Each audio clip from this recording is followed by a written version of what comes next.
పిల్లలు చదువులు మానేసే పరిస్థితులకి వచ్చేసినారు, ఫీజులు కట్టలేక. వసతి దీవెన అంటే ఎలాగో పూర్తిగా గాలికే వదిలేసినారు. పిల్లల తరపున పోరాటం చేస్తూ మార్చి 12వ తారీఖున ప్రతి జిల్లా హెడ్ క్వార్టర్స్లో వైఎస్ఆర్సిపి కలెక్టర్లకు విజ్ఞాపన పత్రాలు ఇచ్చే కార్యక్రమం మార్చి 12వ తారీఖున జిల్లా హెడ్ క్వార్టర్స్లో వైఎస్ఆర్సిపి పిల్లల తరపున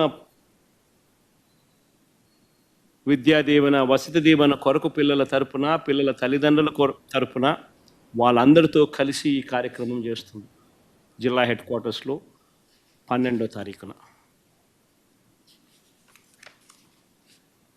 ప్రభుత్వం మీద ఒత్తిడి తీసుకొచ్చేందుకు, కనీసం ఏం చేస్తున్నామని చెప్పన్నా కనీసం ప్రభుత్వం కదులుతుందని, కనీసం ముందుకు వచ్చి ఆ పిల్లలకు తోడుగా నిలబడుతుందని.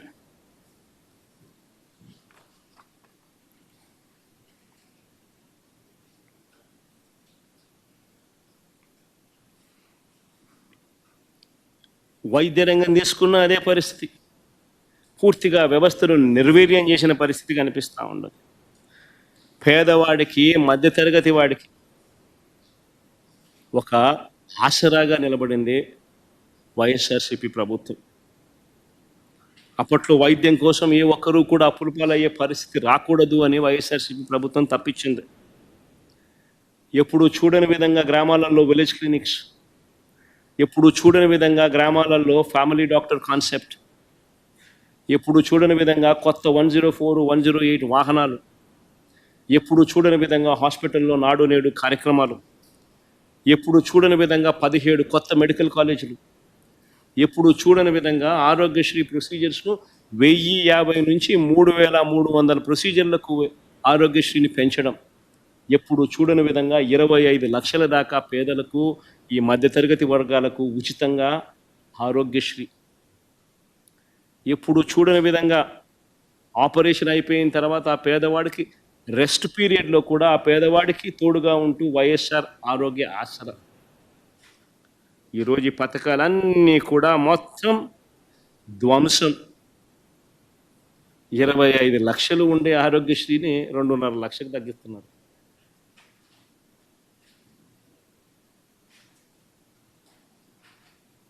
నిజంగా అసలు వీళ్ళు మనుషులేనా అని అడుగుతా ఉన్నా నేను.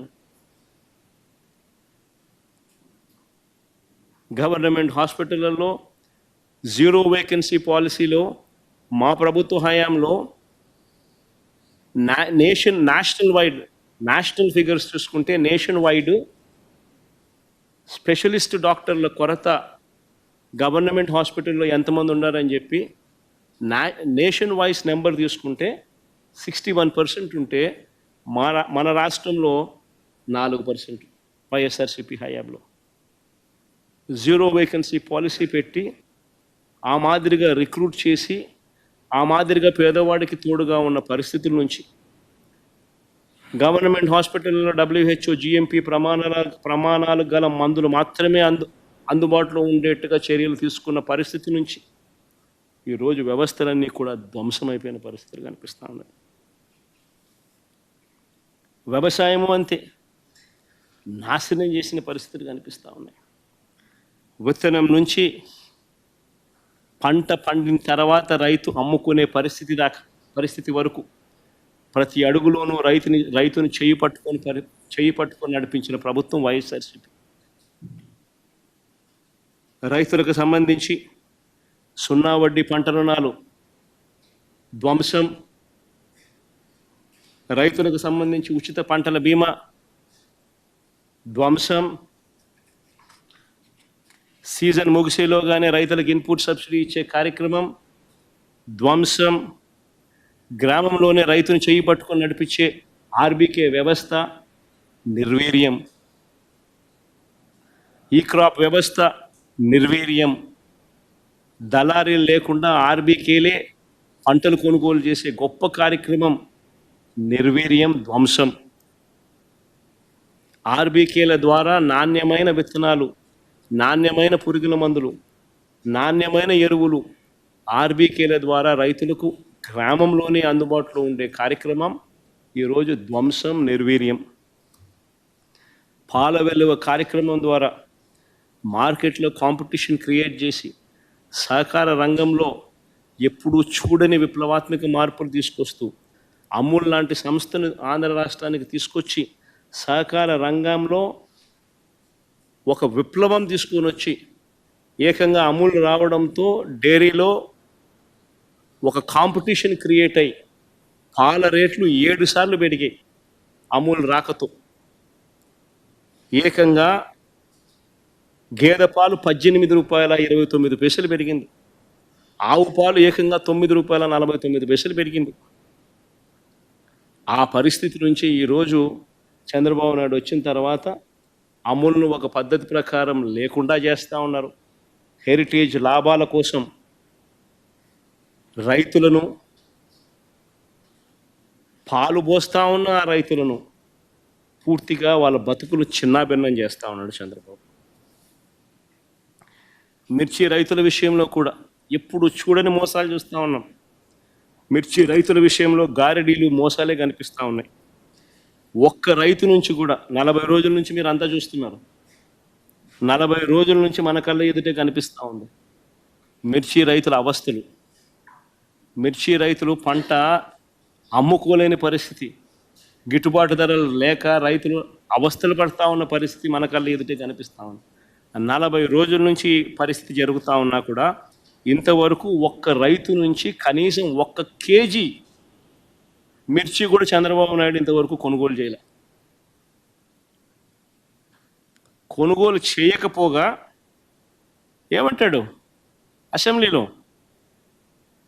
గవర్నర్ గారి ప్రసంగంలో ధన్యవాదాలు చెప్పే తీర్మానంలో చంద్రబాబు గారే మాట్లాడుతూ మిర్చి విషయంలో మార్కెట్ ఇంటర్వెన్షన్ చేయడం లేదంటూ ఆయన చెప్తాడు. అదే బడ్జెట్ ప్రసంగంలో అగ్రికల్చర్ మినిస్టర్ రాష్ట్ర ప్రభుత్వం మాట్లాడుతూ రాష్ట్ర ప్రభుత్వం మార్కెట్లో జోక్యం చేసుకొని పరిష్కారం చూపించేశామంటూ ఆయన మాట్లాడతాడు.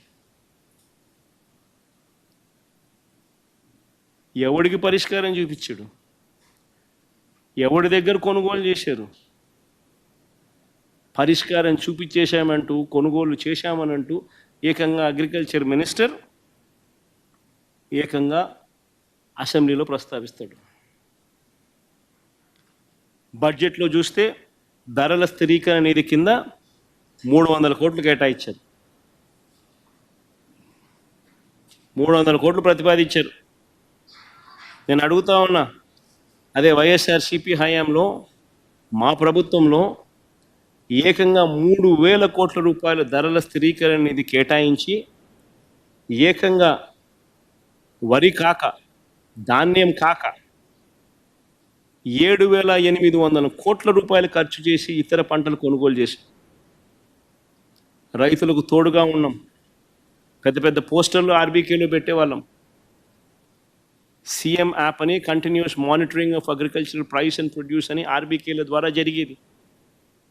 ఎక్కడ ఏ ఆర్బీకే పరిధిలో అయినా కూడా ఏ పంట అయినా కూడా రైతు నష్టపోయే పరిస్థితిలో ఉంటే ప్రభుత్వం ఇంటర్వ్యూన్ అయ్యి కొనుగోలు చేసి మార్కెట్లో కాంపిటీషన్ క్రియేట్ చేసి ఆ రేట్లు పెరిగేట్టుగా చేసింది. మా ప్రభుత్వ హయాంలో చీని, పసుపు, అరటి, పొగాకు ఇలా రకరకాల పంటలను కొనుగోలు చేసి 7,800 కోట్లు ఖర్చు చేసి రైతులకు తోడుగా ఉన్నాం.